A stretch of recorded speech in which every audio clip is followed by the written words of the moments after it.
Hey everybody, welcome back to Brainiac Baseball's 1985 Detroit Tigers season replay. Today's matchup is between the Kansas City Royals and the Detroit Tigers at Tigers Stadium. On the mound for the Royals today is Mike Paxton, whose record is 1-4 with a 4.85 ERA, and pitching for the Tigers is Dave Rozema, whose record is 0-2 with a 5.56 ERA. Okay, we now have ourselves a nice little 3-game winning streak. We're 2 games over 500 in the month of June. We're feeling pretty good about ourselves. Yesterday, we were staked to a 3-0 lead. And Brian Kelly pitched fantastic for 8 innings before he gave up a couple of runs. We pulled in the bullpen. And Dave Smith got his 22nd save in an uneventful 9th inning. And we move on to the second game against the Kansas City Royals. Now, we've won 3 games in a row by 1 run.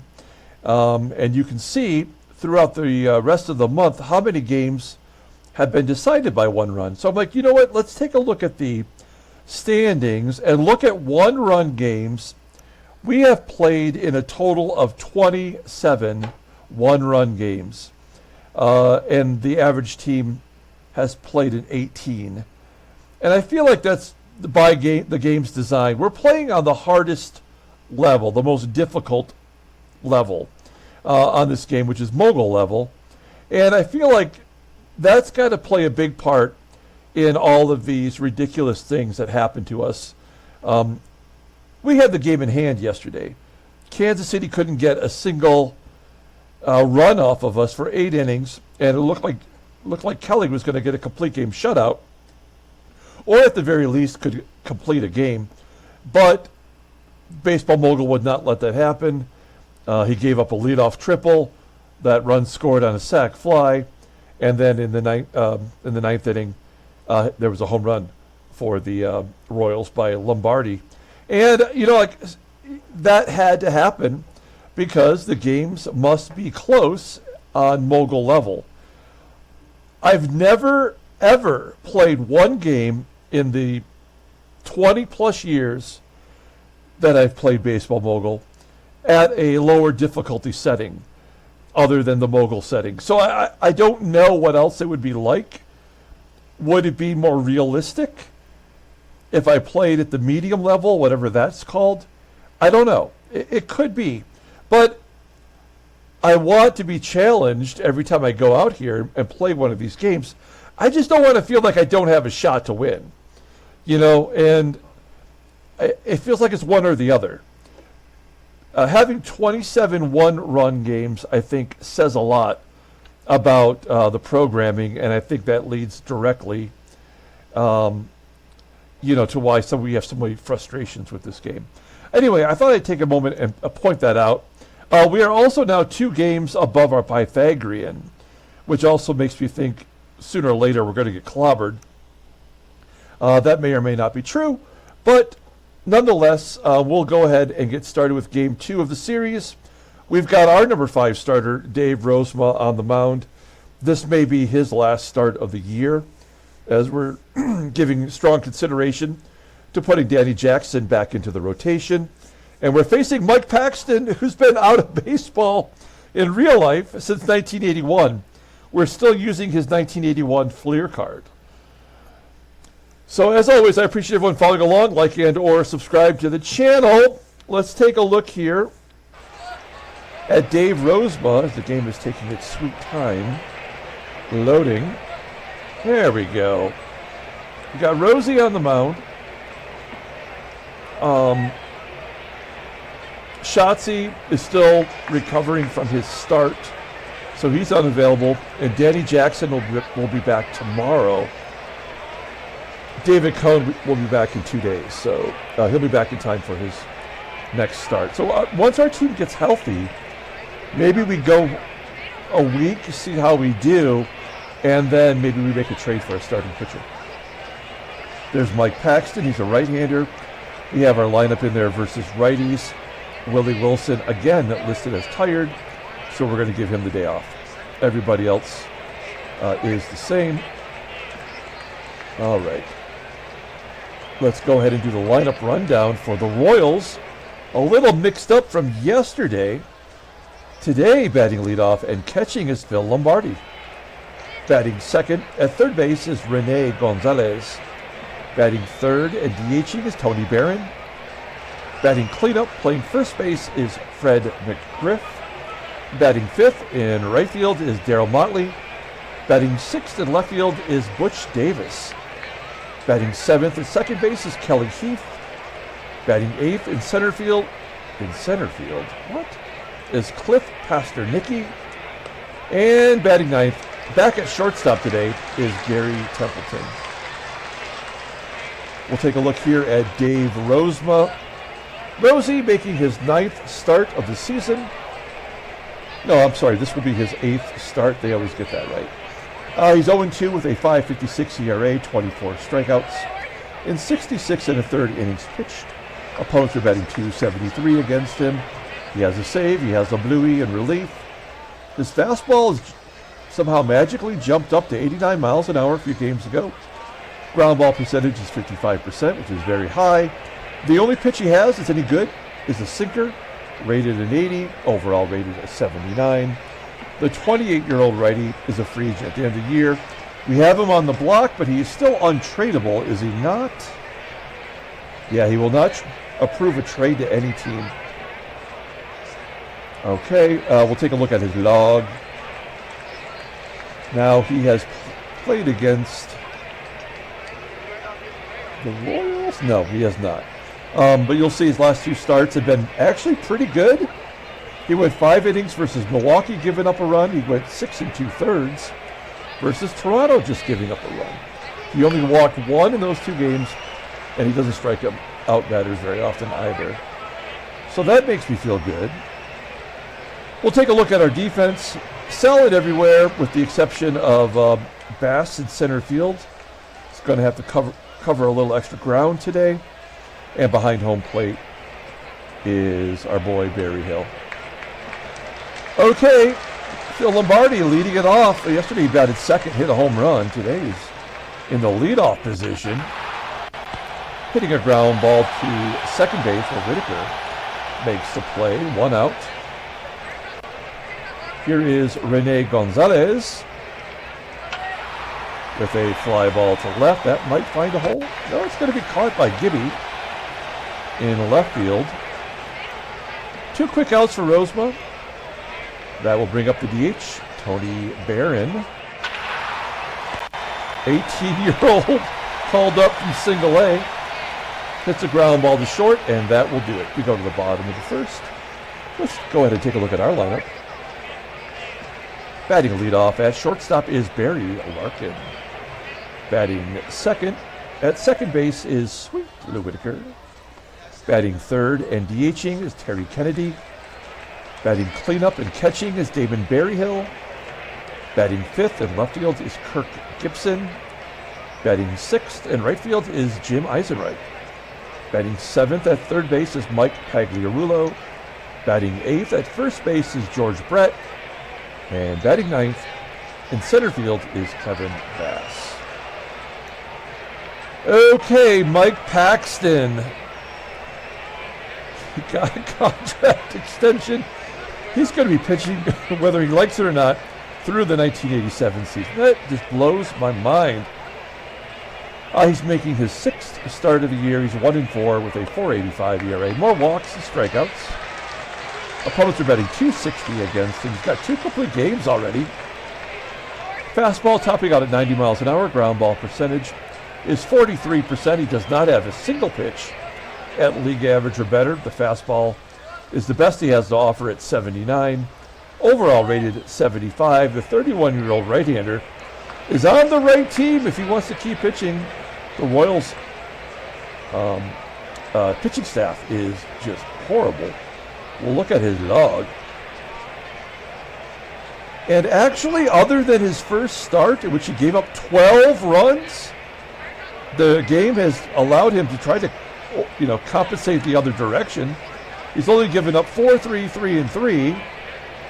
And back-to-back starts versus California. Both complete games, he lost. I would love to see us clobber him today, but who knows. Now, in the pregame rundown here, Pastornicky in center field. He played third base yesterday, and now he's going to be in center field with a 60. We should be able to exploit that. Behind the plate is Lombardi once again. Not a great arm. Okay, here we go. Barry Larkin leading it off against Mike Paxton. Ground ball to short. Templeton back from his play in left field yesterday at short. 1 out. Next man up is Sweet Lou. And Whitaker hits a ground ball to third. And an error! He throws it away. Whitaker goes to second.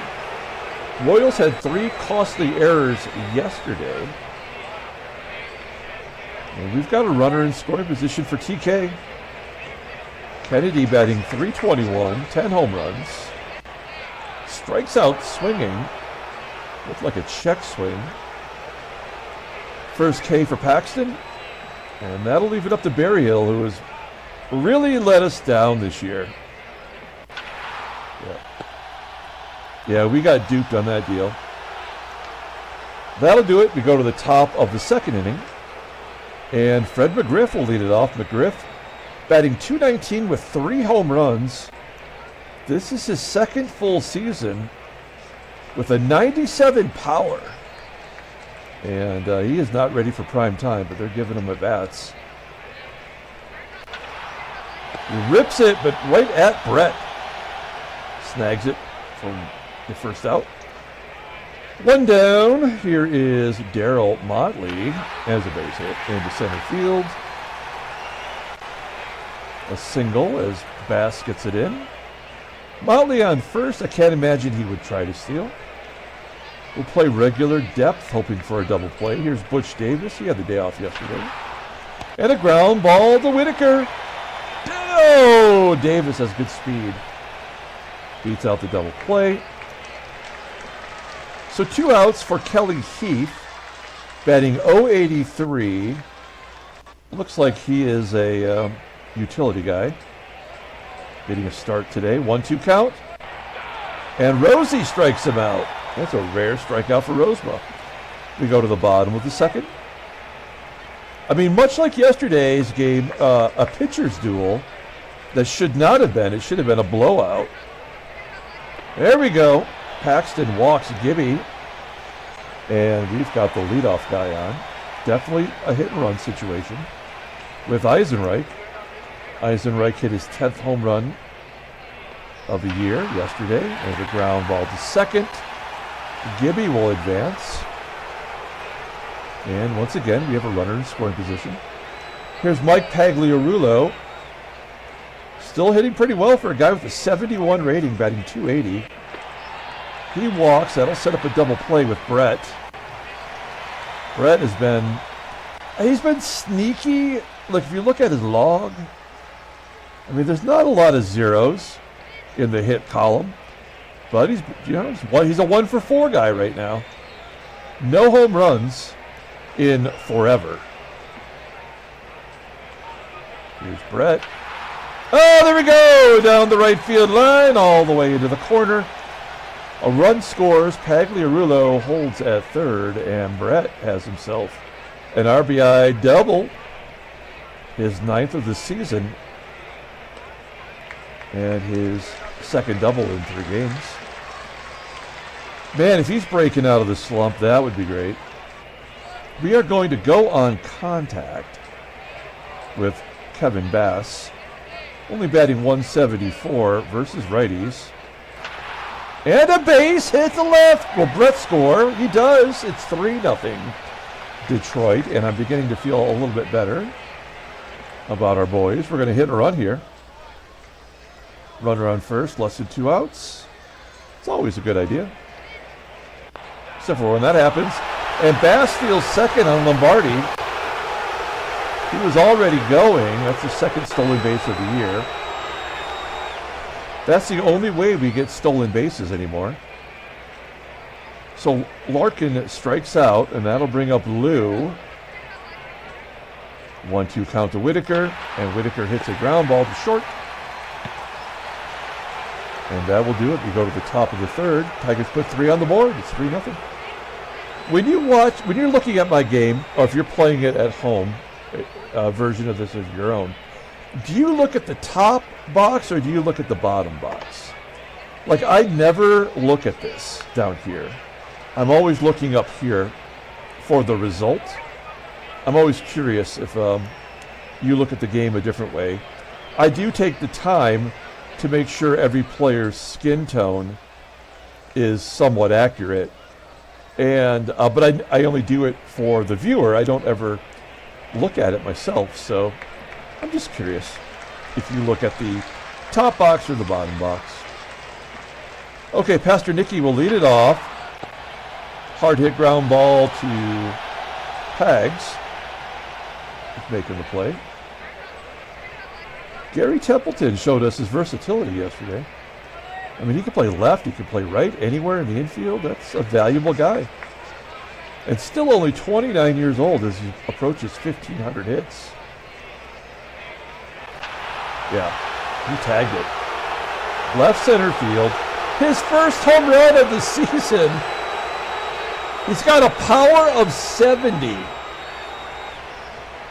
That's his token home run of the year. And of course, it's going to be against us. That's the only way he'd probably get it. That's why if you look at a lineup and you see a 0, they're going to have their best chance to hit a home run against us. Because in this version, the mogul played the mogul level. I mean, that's how the game, comes back against you. Some crazy shit's got to happen. And he pulls the string on that sidearm curve. For his second strikeout of the ball game, we go to the bottom of the third. Royals get 1 on the board, thanks to Templeton's first home run. 3-1, and TK will lead it off. You may have seen that Terry Kennedy's 20-game hitting streak came end yesterday with an 0 for 4. And he is 0 for 2 today. Berryhill takes ball 4. Runner on first for Gibby. And he cranks it to center field. That gets down! And he gets to the wall. Berryhill scores from first. That's why you don't put a 60 in center field, kids. Gibson, a very rare double, his 6th of the year. He had 25 last year. He's going to have to pick it up in the second half if he's going to want to get that close. EISENREICH with a fly ball to right. Gibby tags on his own, takes third. Let's see if Pags can drive him in. 1-0 count. Nope, popping it up. So the Tigers will get 1 back. Maintain that 3-run lead. It's 4-1, top of the 4th. Rosie facing Tony Barron. Ground ball to second. 1 out. There's the crime dog. He rips it into the gap. That could be a double. It is. 8th double of the year. And in scoring position for Motley, he's got 1 of the 3 hits against Rosie today. Well, give him 4. That'll make it 4-2. What? McGriff does not score? Does that mean we're going to get a double play? That's the only reason that would not allow him to score. Can we turn 2? Oh, McGriff holds! What's going on with McGriff? That is very confusing. We'll take it, though, as Brett somehow checked the runner and went to second. That doesn't make sense. He checked the runner, and instead of just stepping on the bag, he goes to second. Why would McGriff not have scored? That's not logical at all, but we'll take it. And then Kelly Heath pops it up. Whitaker can close the glove and we'll get out of this jam. We do. We go to the bottom of the fourth. George Brett, defensive wizard at first. And he strikes out. That's a low strike. 3 Ks for Paxton. 1 out. Kevin Bass with a ground ball to third. Clean play by Gonzalez. And Larkin singles to right. Let's get a little 2-out rally. 4 hits for the Tigers. And then Whitaker walks. 4 walks for Paxton. It's first and second. Here's TK. Let's get him off the schneid. He's 0 for his last 6, at least. And he pops it up. Man, we are just not clutch. Take a little drink of my coffee.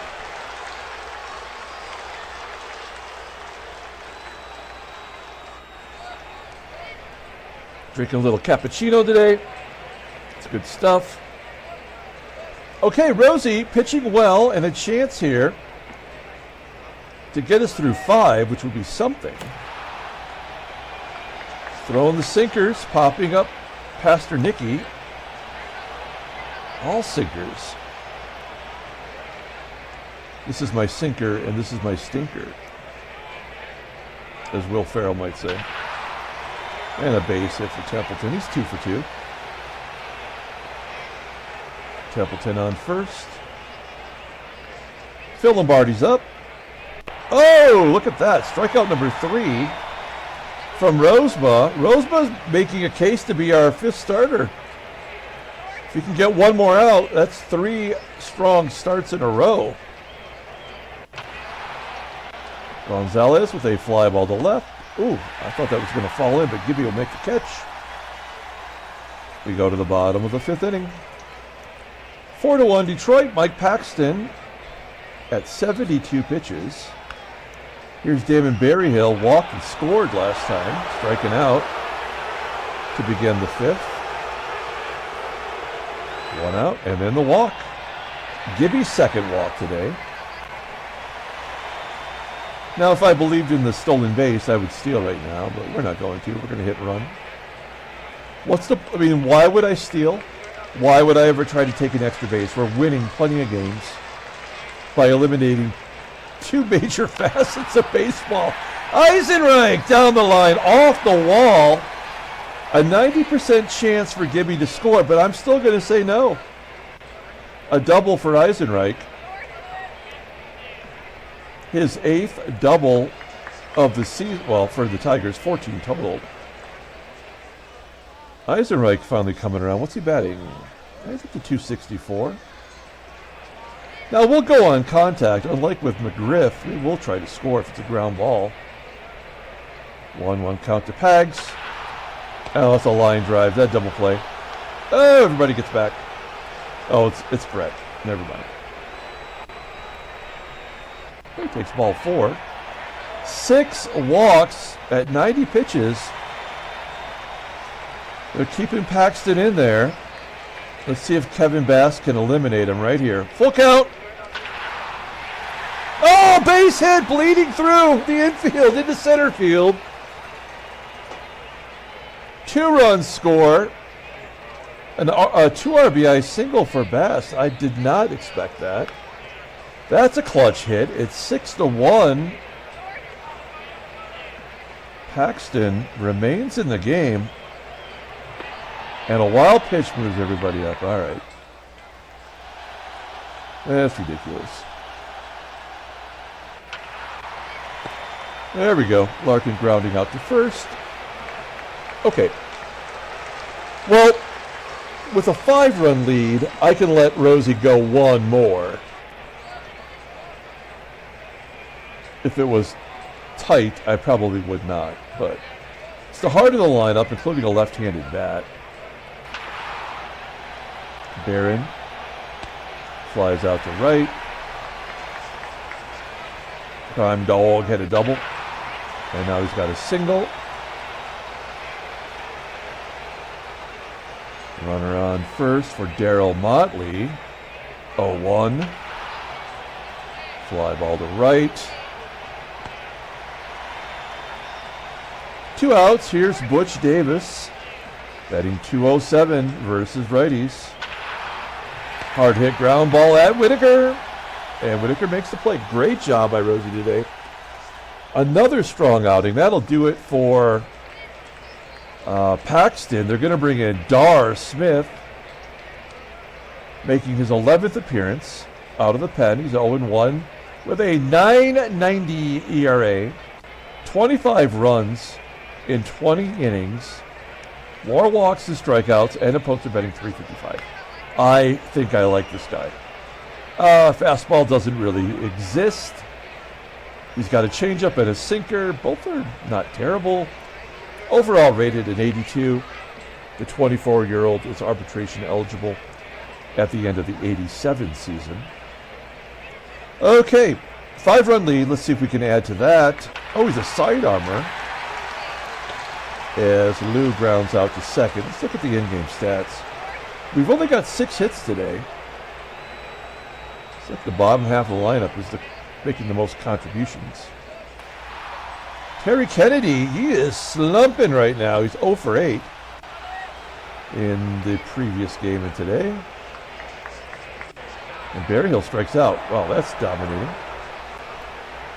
Okay. Good job by Rozema today. He's coming out. We're going to bring in Carl. Watch out for the zombie, Carl. Yeah, I mean, he has not been good. But he'll probably be sent down here momentarily. Kelly Heath popping up. Well, that could be an error. No, and it'll be caught in foul ground by Brett. 1 out. Here is PASTORNICKY. Fly ball out to Gibby. He had to come in to get that one. And that'll leave it up to Garry Templeton here in the 7th. He's 2 for 2. A home run, a single, and a ground ball to short. Larkin will make the play. We go to the bottom of the 7th inning. Smith is coming back out to face Gibby. Gibby, this is a hard guy for our Tigers to hit. Not for EISENREICH. There's the second hit of today. Of the day. That's what I meant to say. Runner on first. Pags, not a hit and run guy. So we let him take a cut. Out to left center for out number 2. He's 0 for 3. And George Brett. 1 for 3. And a base hit to center field. I mean, Brett is the king of the unimportant hit. I mean, he gets he's going to get all of his hits when it doesn't matter at all. Now, Kevin Bass is having a career day. He's got 4 RBI. Ground ball doesn't quite get through. Nice try. We go to the top of the 8th inning. Carl's coming out. And we have got some real overused pitchers. Here's Montgomery coming into the ball game facing Phil Lombardi. Line drive to right.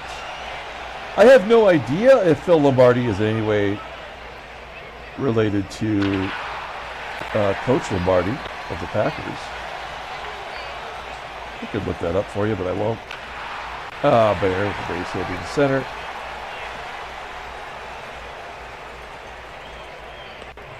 We'll take out Montgomery. Bring in Kami. Some lefty on lefty action. Ground ball to third. And the play is made. This is a much more realistic game today. As Larkin walks. Runner on first. We don't need to hit and run now. We got a 5-run lead with 3 outs to go. That could be a double play. Yeah, Larkin will beat it out. Okay, Kennedy. This is your time. Oh, God, weak sauce. I mean, Dar Smith is getting that 9 ERA down. That was actually almost 10. And we don't expect anything from Berryhill. All right. Final 3 outs. Todd Fisher, the Fisher King, coming into the game. He's got good numbers all year. Not a safe situation. Just give us 3 outs for crying out loud. There we go. Throwing the heat. 1 out. Here's Butch Davis. Ground ball to Brett. Gloved it. Steps on the bag, and Kelly Heath. Ground ball to Lou. Tigers win an easy one. Thank you. 6-1. Handshakes, butt slaps, slap mistakes. Simulating. Any trade offers? There is a trade offer. The White Sox. Oh, they want to give us back Weaver.